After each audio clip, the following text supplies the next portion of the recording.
وہ پیدل چلتے تھے. جب وہ قائد اعظم کے دفتر پہنچتے تھے یا گھر پہنچتے تھے تو آل پرائرٹیز ایک طرف، قائد اعظم محمد علی جناح ان کے لیے فوراً ان کو بلاتے تھے، اور میں نے سنا یہ ہے کہ کھڑے رہتے تھے جب تک مولانا حسرت موہانی کھڑے رہتے تھے. یہ قدر تھی قائد اعظم کو، جو حقیقت میں زمین پر کام کرنے والے تھے. خیر، قائد اعظم کی پرسنالٹی کے اعتبار سے آج میں ساری باتیں آپ کے سامنے نہیں کرنا چاہتا، مگر کچھ ایسی چیزیں تھیں جن کو میں آپ کے سامنے رکھنا چاہتا تھا. اور اسی میں ایک اینیکڈوٹل بات آپ کو بتاؤں. جب موہٹا پیلس اور قائد اعظم کی وراثت شیری بائی جناح کے ہاتھ میں آئی، وہ ان کی وارث تھیں، تو انہوں نے، وہ میری مریضہ تھیں، انہوں نے مجھے اس کا ٹرسٹی بنا دیا، شیری بائی جناح چیریٹیبل ٹرسٹ. ان 77 انہوں نے مجھے اس کا ٹرسٹی بنا دیا، اور بڑے بڑے لوگوں کو شامل کیا. یعنی اس میں اے کے بروہی صاحب تھے، آپ میں سے بہت سارے لوگ نام ہی نہیں جانتے ہوں گے. اے کے بروہی صاحب تھے، سینئر پیر پگاڑا صاحب تھے، کچھ ججز تھے، بہت سارے لوگ تھے. تو جب ان کا انتقال ہوا 79 میں، تو میں نے وہاں پولیس کا ایک کانسٹیبل پہرے داری کے طور پر لگا دیا. اور آپ کو تعجب ہوگا، جو ہم نے پاکستان کے ساتھ حال کیا وہ قائد اعظم کی ان چیزوں کے ساتھ کیا جو وہاں پہ تھیں. اچھا، میں یہ سمجھا کہ پولیس کا پہرے دار لگ گیا تو اب سیف ہو گیا، سیکیور ہو گیا. That was my satisfaction. 1 سال بعد گیا، کچھ چیزیں کم نظر آئیں، میں پریشان ہوا. ایسے ہی پتہ چلتا رہا. پھر جناب، جو اولڈ کلوتھس کی جگہ تھی کراچی میں جس کو لنڈا بازار کہتے تھے، وہاں پر کچھ چیزیں ملیں قائد اعظم کے حوالے سے، اور مجھے بڑا شوق پہنچا کہ واٹ از دس ہیپننگ. تو لہٰذا میں نے اپنے خرچے پر بھی چوکی دار رکھا وہاں پر.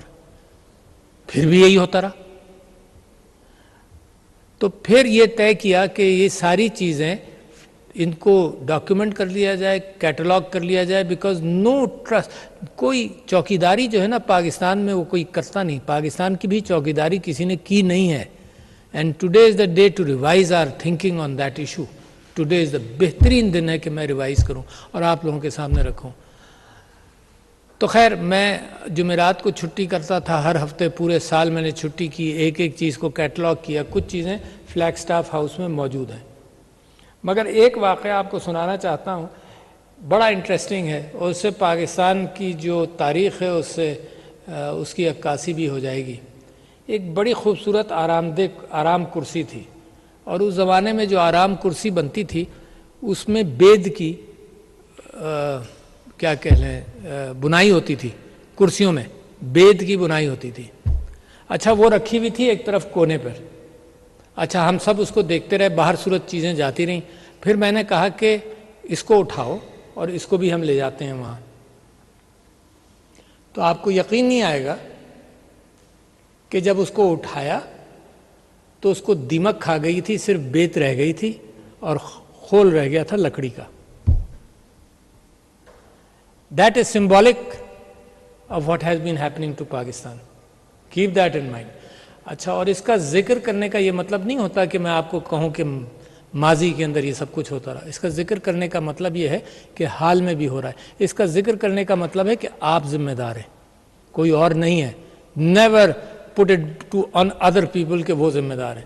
اور اس معاملے کے اندر، آرٹ اینڈ آرکیٹیکچر کے اندر مسلمانوں کی وراثت کا بھی آپ سے ذکر کروں کہ آج ہی میں ایک کتاب پڑھ رہا تھا، آج ہی اس کے اندر یہ بات تھی کہ بنو امیہ کا کیپٹل جو تھا وہ بغداد بنا. اور بغداد اتنا رچ تھا آرٹ اور کلچر کے اندر. You will be surprise, the numbers shocked me. آج تک میں نے یہ نمبر نہیں پڑھا تھا کہ بغداد کی پاپولیشن، دنیا بھر سے آرٹسٹ اینڈ آرکیٹیکچر والے لوگ اور علم والے لوگ اور لکھنے پڑھنے والے لوگ اور فلسفی اور بحث کرنے والے لوگ، سب بغداد میں ایک انٹرنیشنل سٹی تھا. اور بغداد کی population close to the year 1000 اور سم تھنگ تقریباً 8 لاکھ تھی. اس زمانے کی پاپولیشنز کا آپ سے ذکر کروں، England, London had 30,000 people only and Paris had 12,000 people only. مطلب وہ عروج تھا آرٹ اینڈ آرکیٹیکچر کے حوالے سے اسلام کا. تو ہم بھول جاتے ہیں. پھر اس کے بعد جو اناتولیا کے اندر، گریناڈا کے اندر ہوا، پھر جو استنبول کے اندر ہوا، ٹریمینڈس ویلیو مسلمانوں نے جیومیٹرک آرٹ پہ زیادہ وقت صرف کیا، کیونکہ وہ چہروں کی خطاطی نہیں کرتے تھے، اور وہ اب تو فوٹوگرافی اور سب کچھ کے اعتبار سے یہ معاملہ بھی آزاد ہوا، مگر میں خراج عقیدت پیش کرتا ہوں آرٹسٹ کو کہ جس خوبصورتی سے انہوں نے عکاسی کی ہے کہ معاشرہ ہوتا کیا ہے۔ اگر آپ نے نہیں دیکھا ہو تو کبھی یہاں جائیں، منگلہ پاور ہاؤس کے اندر ان کی میورل ہے صادقین کا میورل جو ہے وہ I am so impress, 158 foot لمبا ہے اور 15-16 فٹ اونچا ہے، مگر 68 دن میں اس نے پینٹ کیا تھا۔ Can you imagine the brilliance of these artists? 68 دن میں پینٹ کیا تھا، اور وہ جو عکاسی کرتا ہے جستجو کی اور کوشش کی اور محنت کی، تو میں تو اتنا بڑا ایڈمائر ہوں آرٹ اینڈ آرکیٹیکچر کا کہ میں تو گھنٹوں بات کر سکتا ہوں، مگر ہم آئے ان کی جستجو سے کو دیکھنے اور ان کی تلاش کو دیکھنے اور ان کے ساتھ شریک ہونے کہ قائد اعظم کی جو پرسنالٹی ہے۔ اور آج صبح بھی جب میں 14 اگست کی تقریر کر رہا تھا تو میں وہاں سے یہ بات لے کر چل رہا تھا کہ ملک جو بنتا ہے وہ لوگوں سے بنتا ہے، ریاست سے نہیں بنتا۔ ملک ہوتا ہے لوگوں کا اور لوگوں کے غم کا، اور ریاست تو اسلام میں بعد میں آئی، پہلے میرے نبی صلی اللہ علیہ وسلم اور سب لوگوں نے لوگوں کے درد میں شریک ہوئے، لوگوں کو انصاف دیا۔ اس کے بعد ریاست تو اس لیے بنی کہ جب سب لوگ یہی چاہتے ہیں تو ریاست اس چیز کو آرگنائز کر دے کہ ایمانسپیشن کیسے ہو اور لوگوں کی قدر کیسے ہو۔ اور تو یہ ہے پاکستان۔ اگر اس پاکستان کی اتنی محبت کے ساتھ جو یہ محنت کر رہے ہیں، اتنی محبت کے ساتھ اگر پاکستان کو ہم دلوں میں بسا لیں، یہ اگر کی بات نہیں ہے، مجھے یقین ہے کہ اب ماضی کی گفتگو ختم اس طرح سے کر کے blaming the past is not the issue in Pakistan, it's building the future.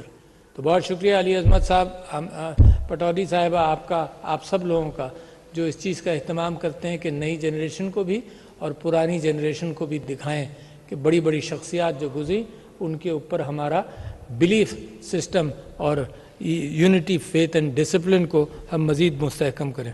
تو مسز الوی، آپ کی جگہ میں آج بول لیا ہوں اور آپ نے بھی یہی کہنا تھا۔ تھینک یو ویری مچ، السلام علیکم۔ صدر ڈاکٹر عارف الوی اسلام آباد میں تقریب سے خطاب کر رہے تھے۔ انہوں نے کہا کہ قائد اعظم کا طلبہ کے ساتھ بڑا گہرا اور شفقت بھرا رشتہ تھا۔ ان کا یہ بھی کہنا تھا کہ پیدل مت چلائیں، وہ پیدل چلتے تھے۔ جب وہ قائد اعظم کے دفتر پہنچتے تھے یا گھر پہنچتے تھے تو آل پرائرٹیز ایک طرف، قائد اعظم محمد علی جناح ان کے لیے فوراً ان کو بلاتے تھے، اور میں نے سنا یہ ہے کہ کھڑے رہتے تھے جب تک مولانا حسرت موہانی کھڑے رہتے تھے۔ یہ قدر تھی قائد اعظم کو، جو حقیقت میں زمین پر کام کرنے والے تھے۔ خیر، قائد اعظم کی پرسنالٹی کے اعتبار سے آج میں ساری باتیں آپ کے سامنے نہیں کرنا چاہتا، مگر کچھ ایسی چیزیں تھیں جن کو میں آپ کے سامنے رکھنا چاہتا تھا، اور اسی میں ایک اینیکڈوٹل بات آپ کو بتاؤں۔ جب موہٹا پیلس اور قائد اعظم کی وراثت شیری بائی جناح کے ہاتھ میں آئی، وہ ان کی وارث تھیں، تو انہوں نے، وہ میری مریضہ تھی، انہوں نے مجھے اس کا ٹرسٹی بنا دیا، شیری بائی جناح چیریٹیبل ٹرسٹ۔ ان 77 انہوں نے مجھے اس کا ٹرسٹی بنا دیا، اور بڑے بڑے لوگوں کو شامل کیا، یعنی اس میں اے کے بروہی صاحب تھے، آپ میں سے بہت سارے لوگ نام ہی نہیں جانتے ہوں گے۔ اے کے بروہی صاحب تھے، سینئر پیر پگاڑا صاحب تھے، کچھ ججز تھے، بہت سارے لوگ تھے۔ تو جب ان کا انتقال ہوا 79 میں، تو میں نے وہاں پولیس کا ایک کانسٹیبل پہرے داری کے طور پر لگا دیا، اور آپ کو تعجب ہوگا جو ہم نے پاکستان کے ساتھ حال کیا وہ قائد اعظم کی ان چیزوں کے ساتھ کیا جو وہاں پہ تھیں۔ اچھا، میں یہ سمجھا کہ پولیس کا پہرے دار لگ گیا تو اب سیف ہو گیا، سیکیور ہو گیا، دیٹ واز مائی سیٹسفیکشن۔